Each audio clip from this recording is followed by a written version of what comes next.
Tarikatun Aswafa Harun fi Jamia. Unser Weg ist der Weg des Wortes Gottes und wir bitten um spirituelle Erlaubnis, spiritueller Beistand der Heiligen, der Freunde Gottes, die für uns zuständig sind.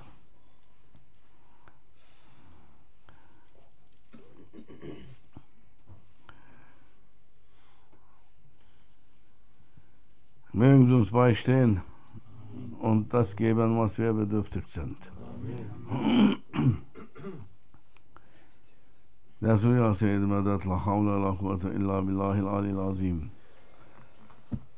weiß, wann alles angefangen hat. Wer weiß, wo alles angefangen hat. Wer weiß, wann alles aufhört. Wer weiß, wo alles aufhört. Wer weiß, ob alles aufhört. Niemand weiß es. Hört alles auf? Gibt es ein Aufhören?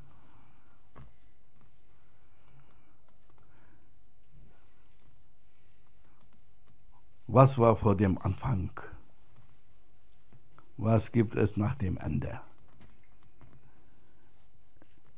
Ist das alles im Anfang, zwischen Anfang und Ende?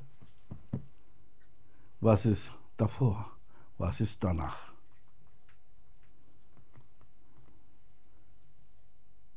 Oh ja, Leute, das sind keine normalen Fragen von einem normalen Menschen. Das hört sich alles so paranormal an. Was wollt ihr auch mit einem normalen Menschen bei einem normalen Menschen? Da ist es ja alles normal. Und wenn alles normal ist, Lady, normal bedeutet alles gleich oder irgendwas. Der Norm entsprechend. Den Normen. Und was bedeutet Normen?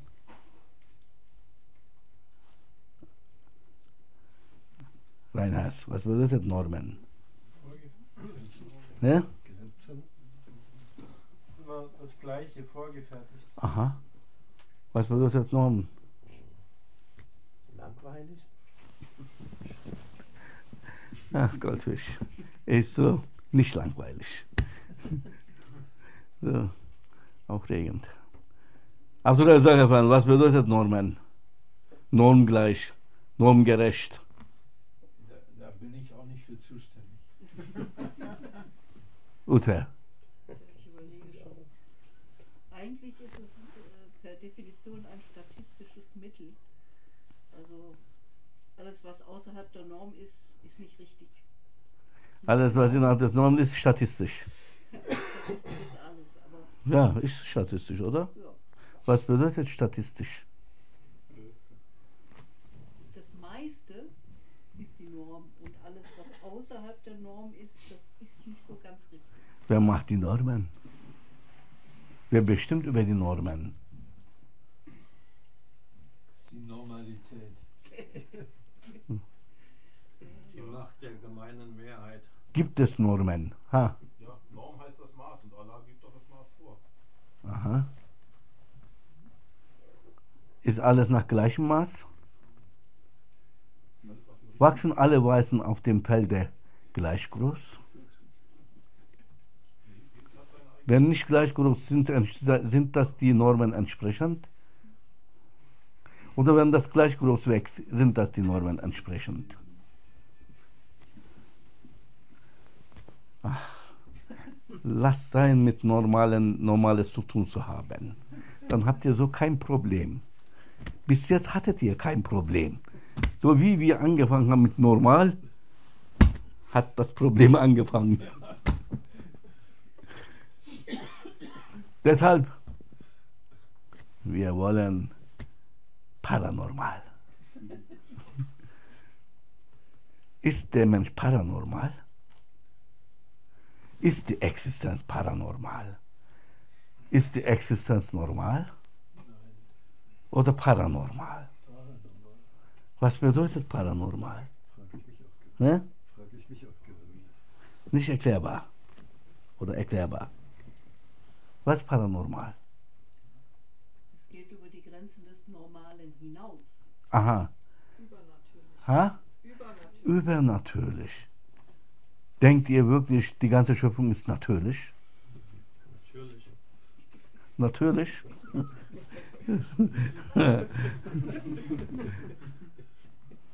Es mag sein, dass alles Ding in der Existenz seine eigene Natur hat, aber alles Ding in der Existenz, die eine eigene Natur hat, muss nicht sein natürlich. Natürlich bedeutet selbstverständlich. Ist die Existenz der Dinge selbstverständlich? Dann kann es nicht sein natürlich. Ach, Reinhard, ach, jetzt bin ich wieder hier, sagt er. Komische Sachen muss ich mir anhören. Diese Sachen sind unerhörte Sachen, da könnt ihr laut schreien, unerhört. Unerhört! Woanders nämlich werdet ihr das nie zu hören bekommen. Deshalb ist es hier alles unerhört. Du warst doch überall in der Welt hier, bei komischen Leuten. Keiner war so komisch wie Ah! Guck mal, er hat es erfasst. Ich war bei so viel komisch, aber keiner war so komisch, sagt er. Maschallah. Er hat mich erkannt. Ja. Aber ihr könnt alles Unerhörte bei komischen Leuten anhören. Komisch kommt von kosmisch. Ich bin nicht komisch, ich bin kosmisch. Hört sich komisch an. Deshalb kost mich. Nicht kotz mich. Kost mich. Genießt den Moment des Himmlischen. Ja? Bruder, hast du sowas, was du hier zu hören bekommst, woanders gehört? Ja? Nur in meinen schönsten Träumen. Das ist nicht mal in deinen schönsten Träumen, Bruder. So schön kannst du nie geträumt haben. Sonst wärst du nicht hier. Du wärst immer in deinen Träumen stecken geblieben. Oh, ihr Heiligen, gebt uns, was wir bedürfen. Was war am Anfang? Was war vor dem Anfang? Wenn es einen Anfang gegeben hat, dann muss auch ein Voranfang gegeben haben. Ist das logisch, Reinhard? Und wenn ein Ende gibt, dann muss etwas nach dem Ende geben. Wer macht den Anfang? Wer setzt das Ende? Was ist der Anfang? Was ist das Ende? Das hier ist die Zeit. Die Zeit ist der Anfang. Die Zeit ist das Ende. Du lebst innerhalb dieser Zeit.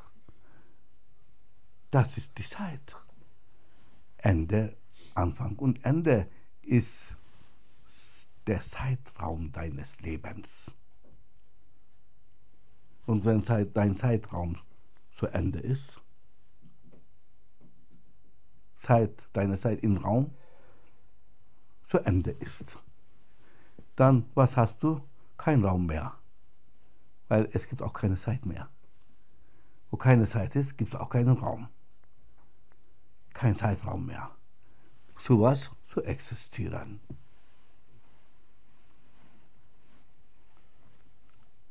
Aber du bist doch von irgendwoher in diesen Zeitraum reingekommen. Das ist dann hier, du hast hier auf Erden, innerhalb dieser irdischen Leben hast du was zu erleben. Deshalb bist du hier und das ist befristet. Also das ist ein Aufenthalt, oh ihr Gastarbeiter dieser Welt. Ihr seid hier zum Arbeiten, Gastarbeiter und mit einem befristeten Aufenthalt. Genehmigung. Ja? Genehmigung. Genehmigung? Nein, nicht mal Genehmigung, befristet, Ende aus. Und da gibt es keine Verlängerung. Unbefristet gibt es nicht. Nicht auf dieser Welt. Das ist ein Land des Fristes. Und du sollst hier etwas finden und gehen. Wie du gekommen bist, musst du gehen. Und das ist diese Zeit. Schau mal, ich zeige immer wieder meine Hände. Hier stehen Linien, hier stehen Linien. Was sind das für Linien? Das sind Lebenslinien, sagt man. Ist das wahr? Ja. Ist das gleiches Buch? Nein, hier steht was anderes, hier steht was anderes. Was soll das bedeuten? Du stehst dazwischen. Zwischen zwei unterschiedliche Lebenswege. Und du entscheidest, welchen du laufen willst. Welchen Lebensweg du laufen musst. Allah sagt, geh den rechten Weg. Dein Ego sagt, sei ein Linker. Sei link. Du entscheidest. Ja, aber wie denn hier? Ich habe doch keine Ahnung. Ja, dann kommt der Berater. Es gibt die Berater des Himmels, die himmlischen Berater. Und die sagen, geh den rechten Weg. Dann kommt da aber auch Link-Berater. Das ist der Satan, dein Ego, der Berater deines Egos. Geh den linken Weg. Da ist alles frei, erlaubt, ohne Grenzen, ohne Regeln. Und du kannst hüpfen und tanzen und springen, wie du willst. Du kannst alles tun wie die Tiere, wo du willst, wann du willst, wie du willst. Ohne Manieren, ohne guten Gästen. Wie ein Tier ohne Erlaubnis. Du kannst ein tierisches Leben führen. Und da sagt der andere Berater, du solltest ein himmlisches Leben führen. Tierisches oder himmlisches. Du entscheidest. Beide Seiten haben Berater. Der eine flüstert dir in das rechte Ohr, der andere linke Ohr. Wem muss ich zuhören? Das entscheidest du. Ich bestimme dann für mich, kannst du nicht. Du musst eine dieser Stimmen zuhören. Du wirst geführt von zwei Stimmen. Entweder diese oder diese. Was der Rechte dir empfiehlt, ist immer gegen dein Ego. Macht keinen Spaß. Oh. Hier ist alles ernst, Rechte. Hier ist alles Spiel, Spaß, Tanzen und Lüge. Vergnügen, aber Halluzination. Am Ende hast du nichts davon. Faszination der Halluzination. Was bringt dir das, Reinhard? Nix. Die Monotonie der Ernsthaftigkeit bringt dir aber was. Am Ende wird Action geben. Wenn die Zeit abgelaufen ist, dein Frist, wo gehst du hin? Schaut mal, wo ist der Anfang der Linie? Da ist kein Anfang der Linie. Aber wie fängt er an? Das muss ein Voranfang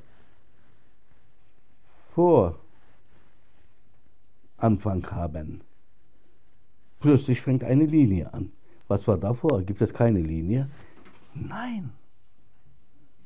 Es gab keine Linien. Es gab keine Punkte. Weil es keine Punkte gibt, gibt es keine Linien. Weil es Punkte gibt, gibt es ein Ende. Weil es Punkte gibt, gibt es eine Linie. Weil es Punkt gibt, gibt es ein Ende. Punkt und es kommt kein Punkt mehr, gibt es keine Linie mehr. Ende. Der Punkt. Entweder wird es so eine Linie, wenn hintereinander Punkte kommen. Aber wenn es gepunktet ist, dann gibt es keine Linie mehr. Für dieses Leben auf Erden hast du nichts mehr zu erleben. Finish. Weil es gibt keine Linie mehr. Was ist die Bedeutung des Punktes? Der Punkt bringt dir das, was du erleben sollst, für den Moment immer. Für den Moment die Punkte. In diesem Punkt ist das, was du zu erleben hast, als dein Schicksal, das ist da verborgen. Deine Erlebnisse, die Ereignisse, was auf dich zukommt, ist in diesem Punkt. Punkt, Punkt, Punkt, Punkt, gibt es eine Linie. Und dann gehst du diesen Weg. Das Linie ist der Lebensweg, dein Schicksal. Aber hier oder hier, du entscheidest. Du hast zwei Romane. Entweder das oder da bist du der Hauptstar. Der Punkt, in dem Punkt ist alles drin. Das Geheimnis deines Lebens auf Erden. Die ganzen Ereignisse sind für den Moment in diesem Punkt. Jeder Punkt bringt für diesen Moment, für kommenden Moment, deine Erlebnisse. Bis wann? Bis der letzte Punkt kommt und es kommt kein Punkt mehr. Dann ist es Punkt. Dann gibt es keine Linie, die letzte Seite deines Fotoalbums. So. Was dann? Dann, was vor dem Anfang war, kommt dann. Was war vor dem Anfang? Die Vorewigkeit. In der Vorewigkeit, rauf, gab es keine Punkte. Du hast auch nicht die Möglichkeit gehabt, Punkte zu sammeln. Ha. Was kommt nach dem Ende? Da wird es auch keine Punkte geben. Ach, Reinhard, da gibt es auch nicht mehr Punkte zu sammeln. Gibt es nicht mehr. Wo kannst du Punkte sammeln? Hier, zwischen den Punkten. Zwischen den Punkten kannst du Punkte machen. Für was? Für die Ewigkeit. Lady, mache ich das gut? Ich bin der Gutmacher. Gut. Verstehst du Deutsch? Ja? Okay.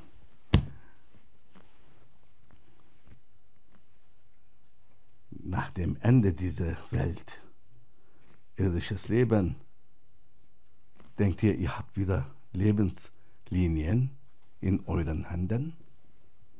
Wird es Lebenslinien geben in euren Händen? Werdet ihr, was bedeutet das? Das bedeutet Schicksal. Was war vor dem Anfang? Hatten wir ein Schicksal? Nein. Nach dem Ende dieser Welt leben, in der Nachewigkeit, wenn wir da reingehen, werden wir ein Schicksal haben? Nein. Ah, das ist was Neues. Guck mal, es hat sich gelohnt, dass du nicht schlafen gegangen bist. Wo willst du das sowas zu hören bekommen? Komm, wo willst du so etwas zu hören bekommen? Unerhört. Unerhört. Schaut mal, was Neues. Am Anfang, vor dem Anfang, gab es kein Schicksal. Nach dem Ende gibt es kein Schicksal. Ja, was passiert mit uns?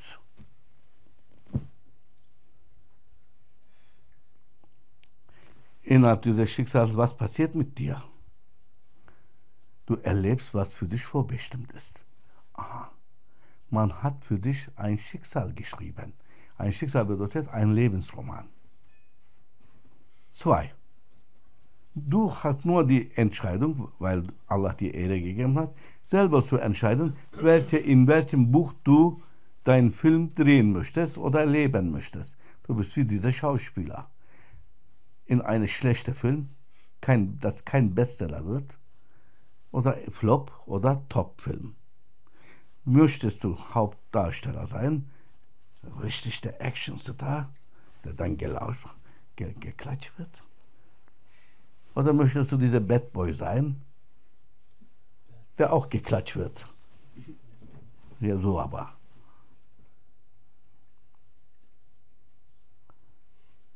Aber es ist geschrieben.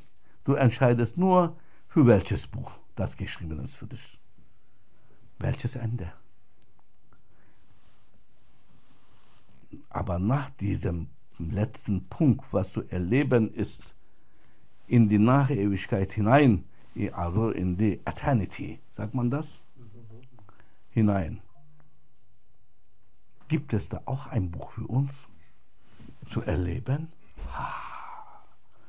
Reinhard, was für ein Liebling Gottes bist du. Schau mal, was du zu hören bekommst. Hey, wohin gehst du?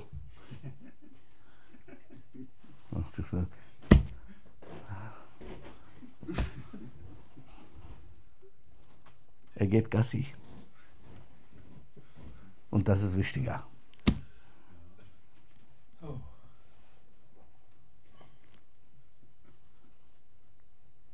Hast du ein Schicksal, in der Nachewigkeit zu leben?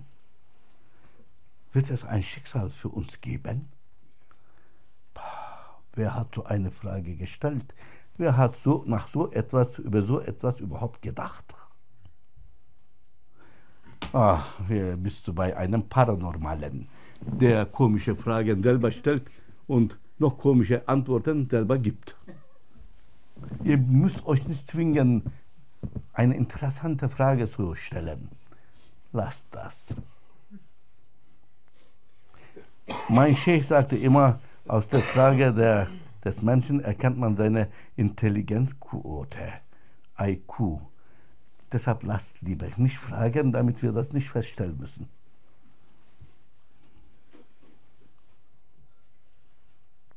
Hatten wir ein Schicksal davor? Werden wir ein Schicksal danach haben? Ach, was für eine Frage. Interessiert das niemand? Doch. Jetzt schon. Jetzt schon. Jetzt schon.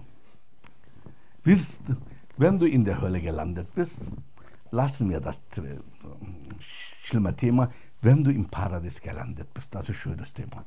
So, wo der Herr sagt, unvorstellbare Bilder, Genüsse, Freuden, Erlebnisse und alles, was ihr euch vorstellt, wünscht, wird erfüllt werden. Alles wird so passieren, wie ihr euch wünscht. Alle Wünsche werden da erfüllt. Ich werde sie erfüllen. Und das ist ein unvorstellbar schönes Leben.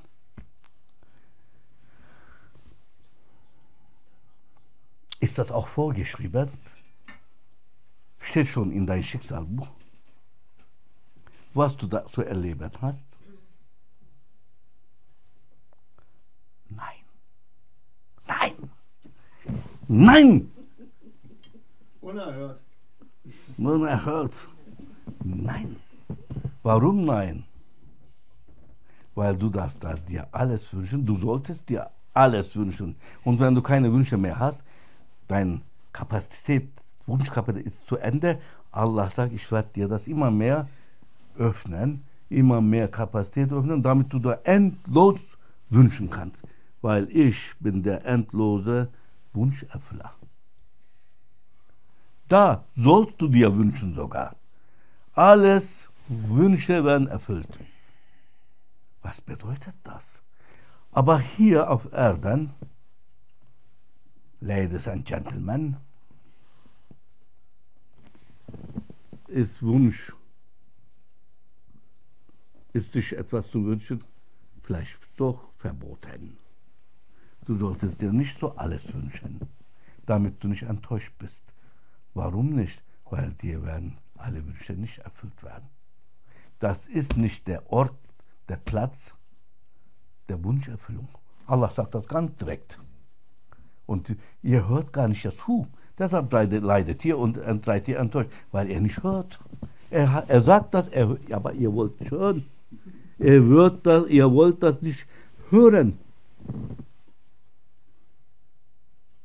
Wessen Schuld ist das? Meine Schwester, Grüßi. Allah sagt, aber du willst nicht gehört haben. Nein, ich will das nicht hören. Ja, dann musst du leiden. Er sagt aber dir die Wahrheit. Das ist nicht der Ort, Das ist der falsche Ort, um Wünsche zu äußern. Einen Wunsch hast du immer frei. Was? Nach mir zu verlangen. Das ist erlaubt, das ist gesegnet und das ist sogar erfüllt. Verlang nach mir, das wird erfüllt. Verlangst du nach etwas anderes als mir, du wirst in eine Sackgasse enden. In Depressionen leiden, Aggressionen, Schizophrenie, Melancholie und so viele Sachen. Am Ende wirst du dir wünschen, du wärst lieber tot, als gelebt zu haben. Weil das Leben ist zu genießen und zu wünschen. Aber hier musst du dafür, damit du Wünsche frei bekommst, musst du etwas dafür tun. Was? Wunsch Gottes erfüllen erstmal. Weil nur er kann dir alle Wünsche erfüllen, aber wenn du ihm den Wunsch erfüllt hast, das ist der Deal. Es ist immer ein Handelgeschäft. Das ist Deal, geben und nehmen. Warum haben wir hier ein vorgegebenes Schicksal zu erleben, wo wir keine Macht haben, nur eine Macht darüber zu entscheiden, welches Schicksal wir erleben wollen? Das haben wir frei. Das entscheiden wir. Aber es ist ein vorgeschriebenes Schicksal. Was passiert danach im Paradies? Da gibt es kein vorgeschriebenes. Da ist nichts vorgeschrieben. Warum nicht? Ich habe die Antwort gegeben, Reinhard. Bitte, Schelle, nein, Gelle, benutze deine Schelle. Oder wie sagt man das, Goldfisch? Ja, benutze dein. Er will höflich das gesagt haben. Hä? Abdulrazak. Ja, schon drüben. Ne? Birne? Die Glocke. Was ist die Antwort? Benutze den Verstand. Hä? Verstand? Was habe ich denn gefragt jetzt? Hä? Ich kann mir ja endlos was wünschen. Warum haben wir kein Schicksal? Warum haben wir kein Schicksal? Warum haben wir nichts Vorgeschriebenes im Paradies? Für das Leben im Paradies ist noch nichts geschrieben. Ne? Das ist sehr cool. Schau mal, das ist so eine Ehre und Barmherzigkeit und Großzügigkeit des Herrn.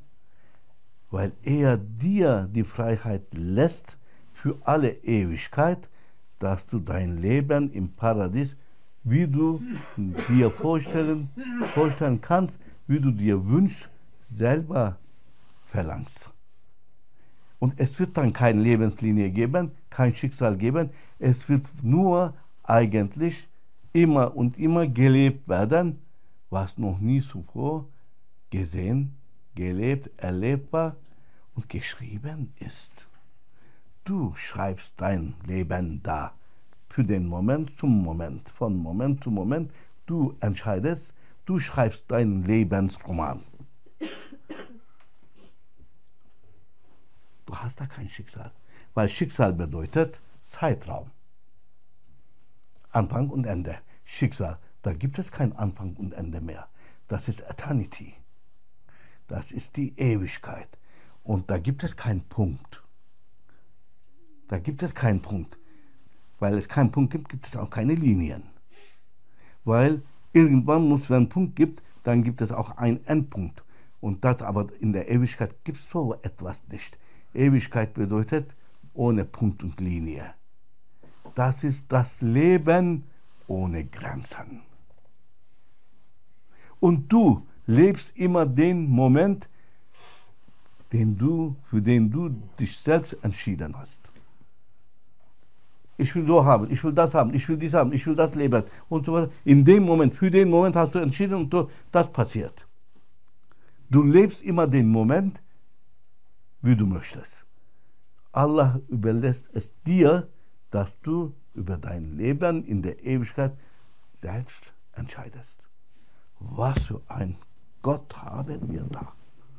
Oh mein Gott. Und für so einen Herrn wollen wir nicht 3 Tage geduldig sein und wollen immer noch in unser tierisches Ego hinterherlaufen und nicht seinen Wunsch erfüllen, nach seiner Zufriedenheit uns bemühen, wo er uns das verspricht, so ein Leben uns verspricht, ohne ein Schicksal, ohne Zeitraum, ohne Punkt und Linie, ohne Anfang, ohne Ende. Und du schreibst, wie du möchtest, dein Leben zu leben. Möge Allah uns Gutes Verstehen geben. Darf ich eine Frage stellen, Stefanie? Darf ich eine Frage stellen? Natürlich. Ich werde dich erkennen jetzt. Womit ihr, Seid gespannt jetzt. So, jeder kann zählen jetzt IQ. also zwei Und guck mal, deine Frau macht so. Soll ich mich scheiden lassen oder nicht scheiden lassen? Es ist jetzt hier deine Frage entsprechend dir. Ach, das ist, ja. haben wir dann Körper und Empfindungsorgane, dass wir sozusagen auch Glück empfinden können? Meine erste Frage, ja. Womit empfinden wir, womit leben wir, ja? Und in dieser Welt, die Kinder, ja, die alles kriegen, ja, die sind unglücklich, ja. Und sind wir glücklich, wenn wir uns alles erfüllen können? Weil hier gibt es ein Ende. Weil immer für alles ein Ende ist. Ende bedeutet Sättigkeit. Das Sattgefühl. Wenn du bist hungrig, du könntest alles essen auf dem Tisch, aber wenn du schon ein paar Bisse gemacht hast, bist du satt und plötzlich kein Reiz mehr von der Honig, kein Reiz von der Schokolade, kein Reiz der Kuchen. Es reizt dich nicht mehr. Du könntest sogar kotzen. Nachdem so viel kosten, könntest du kotzen. Zu viel. Sättigkeit ist auch ein Ende. Weil dein Lustgefühl ist auch begrenzt. Hier ist alles begrenzt, hat ein Ende, Grenze. Deshalb schmeckt nicht mehr. Deshalb, alles was du begehrst, irgendwann schmeckt nicht mehr. Du könntest dann nur kotzen, weil du kannst nicht mehr. Im Paradies wird das nicht so sein. Du wirst kein Sättigkeitsgefühl haben. Du wirst keinen Durst haben, du wirst keinen Hunger haben, du wirst aber kein Sättigkeit, du wirst nur ein endloses Genussgefühl haben. Immer neu. Schau mal, wenn du immer wieder Apfel zu essen hast, dann schmeckt dir der Apfel nicht mehr. Du kannst im Paradies von dem Baum einen Apfel dir nehmen, pflücken, essen, und da, wo du gepflückt hast, steht der Apfel immer noch. Weil da gibt es auch keine Leere. Es gibt kein Ende. Also für den Apfel nicht. Der Apfel, du hast das genommen, aber der Apfel ist immer noch da. Und dann, wenn du das wieder pflückst, wird das anders noch mehr besser schmecken als das erste. Immer, je mehr du Apfel isst von diesem Baum, wird es immer mehr schmecken als der erste. Und deshalb hast du kein Sättigkeitsgefühl. Du bist nicht an diesem Genuss satt geworden. Und weil du auch kein Sattgefühl bekommst, du wirst immer genießen, solange du möchtest, wie du möchtest. Du wirst genießen, Apfel genießen, du wirst genießen. Du wirst Biene genießen, du kannst endlos essen. Du kannst endlos, du musst nicht Toilette. Sowas gibt es nicht. Aber geht es nur um Essen und Trinken? Natürlich nicht.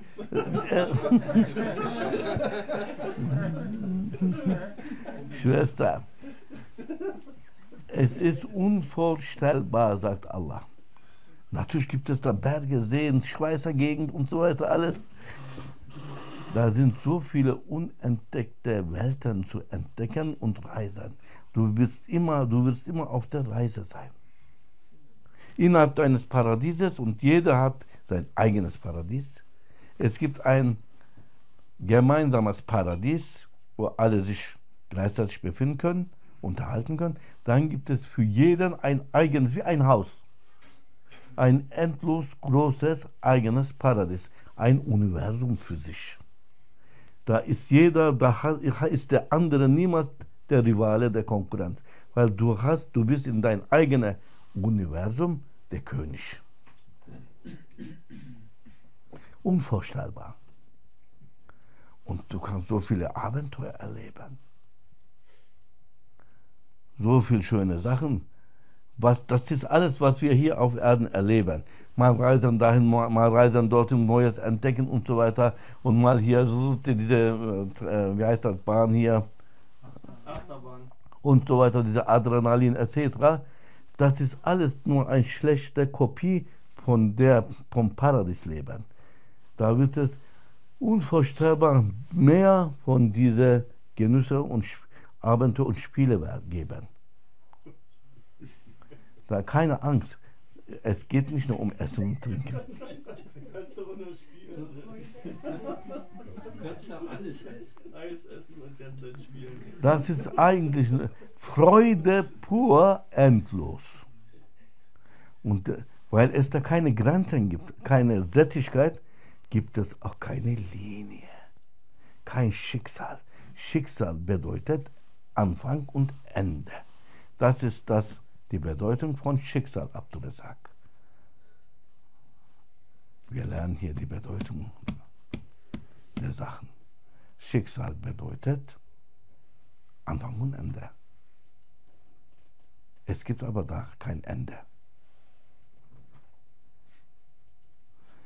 So, wenn wir uns anschließen an die Quelle der Weisheit, dann geben sie uns, was wir so nie zuvor gehörte Sachen zu hören. Geben sie uns. Und das ist der Segen dieser Zusammenkunft. Und die anderen denken, wir sind Verrückte hier. Die anderen denken, wir haben das Leben, das zu leben. Wirklich? Das ist alles alles Müll. Wenn die Nacht kommt, kein Licht mehr da ist, dann gehen sie betrunken ins Bett und dann stehen mit Kopfschmerzen auf und dann langweilig, Monotonie. Da müssen sie neue Aufregung suchen. Wir haben dieses Problem nicht. Weil wir haben Ideale für die Zukunft. Wir bereiten uns vor für die Zukunft der Endlosigkeit. Und deshalb unsere Hoffnung gibt uns Kraft für Geduld, Ausdauer, Standhaftigkeit.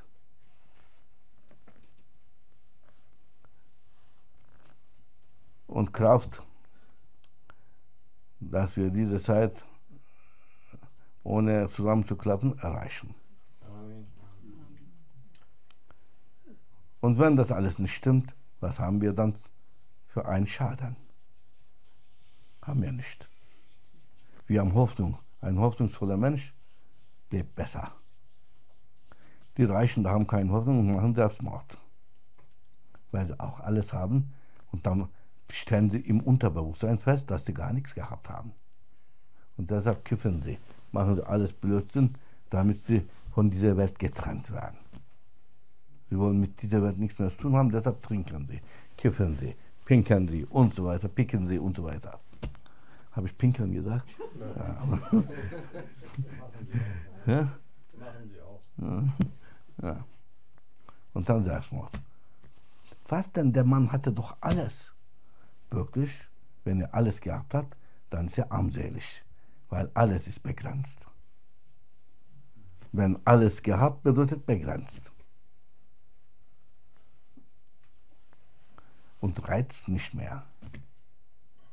Wie im Hotel All Inclusive. 3 Mal und alles, Tisch da, kalte Buffet oder warme Buffet und dann war kurz, ich habe so viele Leute, die sind kotzen gegangen und dann weiter gegessen, um weiter zu essen. Und das war das schöne Leben. In der Vorewigkeit, gibt es da auch Seelen, die nicht auf die Welt kommen? Oh, meine Frau, Chefin. Hä? Meine Frau. Nein, also ich frage mich jetzt, ob das nicht auch ein Schicksal ist, dass man hier in die Welt geboren wird. Oder ob es auch Seelen gibt, die eben in der Vorewigkeit verbleiben. Seelen der Menschen oder Seelen der Engel? Da sind Engel drin, das sind auch Seelen, die haben Seelen. Aber nicht Menschen. Also Menschen werden alle geboren. Ne? Also Menschen werden geboren. Alle Menschen werden geboren. Müssen hier, da, durch diese Welt. Weil sie haben eine Mission, weil der Mensch ist das Geheimnis Gottes und er hat ein Bewusstsein zu erlangen. Über die Wahrheit, über sein Sein. Das ist Schule, Internat Gottes hier. Wir haben was zu lernen.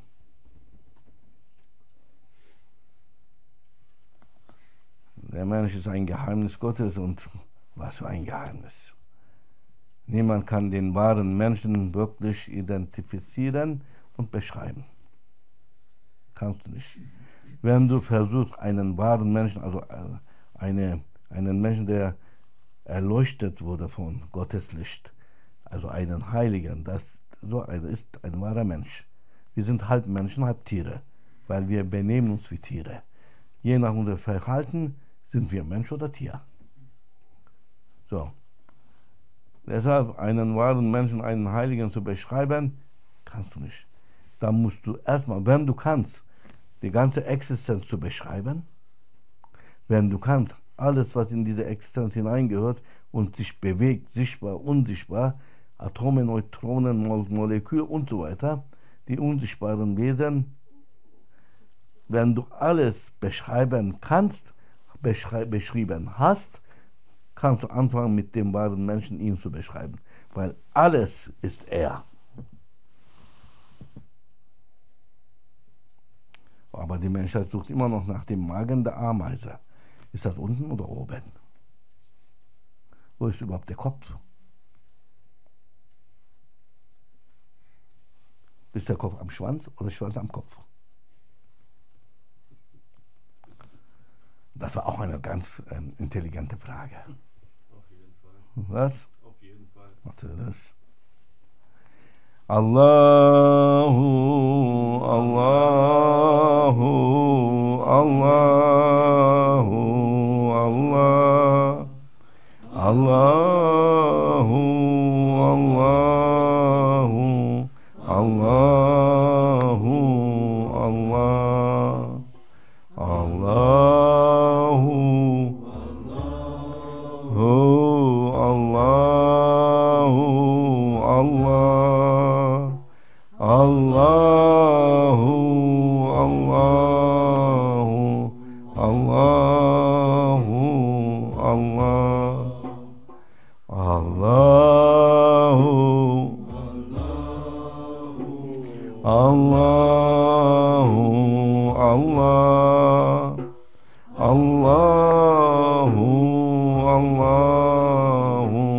Allahu, Allahu, Allah,